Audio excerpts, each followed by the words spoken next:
महत्त्वाच्या घडामोडी घडल्यात यावरचे स्पेशल रिपोर्ट जाणून घेऊया।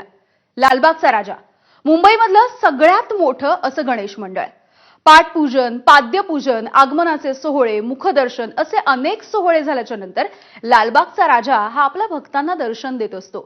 दरवर्षी लाखो गणेश भक्त हे लालबागच्या राजाच्या दर्शनासाठी येत असतात आणि यानंतर अनंत चतुर्दशीच्या दिवशी वाजत गाजत निघणाऱ्या बाप्पाचं दुसऱ्या दिवशी सकाळी गिरगावच्या चौपाटीवरती विसर्जन होतं। मात्र यंदा बाप्पाच्या विसर्जनाच्या मिरवणुकीमध्ये काहीसं विघ्न आलंय। तब्बल 30 तास उलटून गेले तरी सुद्धा लालबागच्या राजाच्या या बाप्पाचं विसर्जन काही झालेलं नाहीये। लालबागच्या राजाच्या विसर्जनाच्या वेळेला नेमकं काय काय घडलंय जाणून घेऊया।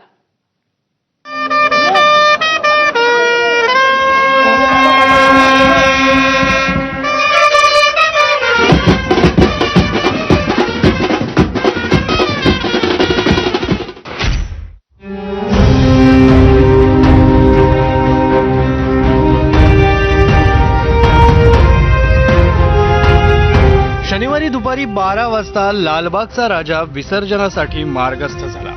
पण यंदा 2 दिवस सरले तरी लालबागच्या राजाचं विसर्जन झालंच नाही।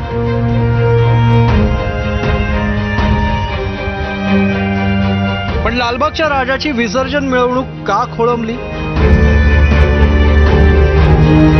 रविवारी सकाळी 7 वाजण्याच्या सुमारास वाजत गाजत बाप्पाची मूर्ती गिरगाव चौपाटीवर पोहोचली। पावसाचा जोर होता, मात्र तरीही गणेश भक्त उत्साहात या विसर्जन मिरवणुकीत सामील झाले होते। लालबागच्या राजाची आभूषणं काढण्यात आली आणि मूर्तीच्या विसर्जनाची तयारी सुरू झाली। मात्र याच वेळी समुद्राला भरती सुरू झाल्यानं लालबागच्या राजाच्या विसर्जनात अडचणी आल्या। सकाळच्या वेळेस समुद्राला भरती सुरू झाली। मूर्तीला तराफ्यावर चढवण्यासाठी प्रयत्न सुरू झाले। यंदा विसर्जनासाठी नवीन तराफा आणली, मात्र तराफ्याची उंची जास्त होती। उंची जास्त असल्यानं तराफ्यावर मूर्ती उचलून ठेवण्याची वेळ आली। भरतीच्या लाटांमुळे मूर्ती तराफ्यावर ठेवण्यात अडचणी आल्या। भरतीच्या वेळेस चौपाटीवर मूर्ती कमरेपर्यंत पाण्यात गेली होती। त्यानंतर संध्याकाळी ओहोटीनंतर पुन्हा विसर्जनाची तयारी सुरू झाली। मात्र याच दरम्यान 7-8 तासांपेक्षा जास्त वेळ गेला।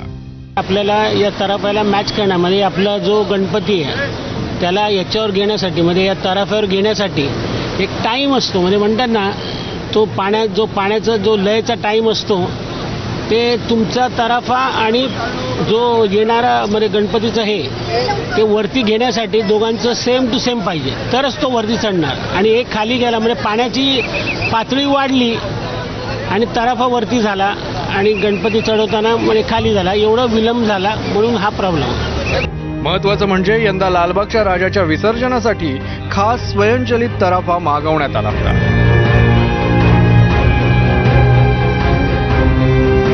मात्र याच तराफ्यामुळे विसर्जन खोळंबलं आणि वर्षानुवर्ष लालबागच्या राजाचं विसर्जन करणाऱ्या स्थानिक कोळी बांधवांनी नाराजी व्यक्त केली।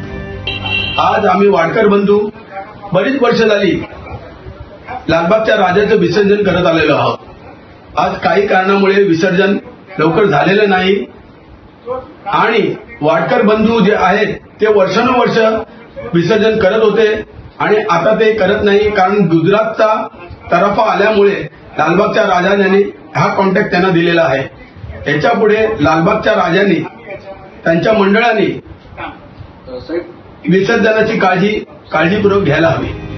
लालबागच्या राजाच्या विसर्जन मिरवणुकीला उशीर झाल्यानं अखेर मंडळाचे सचिव सुधीर साळवी माध्यमांसमोर आले आणि त्यांनी या सगळ्या खोळंब्यासाठी दिलगिरी व्यक्त केली। आम्ही इथे पोहोचायच्या अगोदरच भरती आली होती। आम्ही एक प्रयत्न करून बघितला विसर्जन करण्याचा, परंतु तो प्रयत्न करत असताना लालबागचा राजा हे करोडो भाविकांचं श्रद्धास्थान आहे, त्यामुळे आम्ही तो प्रयत्न थांबवला। मी लालबागचा राजा मंडळाकडून उशिरा झालेल्या विसर्जनामुळे सर्वप्रथम दिलगिरी व्यक्त करतो। अखेर संध्याकाळी 5च्या सुमारास लालबागच्या राजाची मूर्ती तराफ्यावर चढवण्यात आली। मात्र त्यानंतर विसर्जनासाठी पुन्हा रात्रीच्या भरतीची वाट पाहावी लागली। या खोळंबलेल्या विसर्जन मिरवणुकीवरून रोहित पवारांनी मात्र टोला लगावला। विसर्जन करत असताना भरती आणि ओव्हरटीचं याचं समीकरण हे बसवावं लागतं आणि कधी कधी थोडासा उशीर झाला आणि जर भरती आली तर मग बऱ्याच वेळा या मोठ्या गणरायाच्या ज्या मूर्त्या असतात त्याला अडचण येत असते. त्यामुळे मला माहीत नाही की अडचण कशामुळे आली.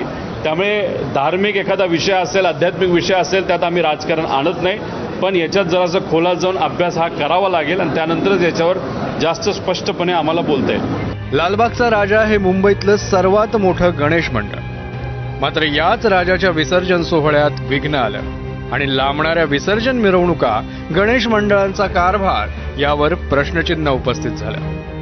ब्युरो रिपोर्ट, ABP माझा, मुंबई.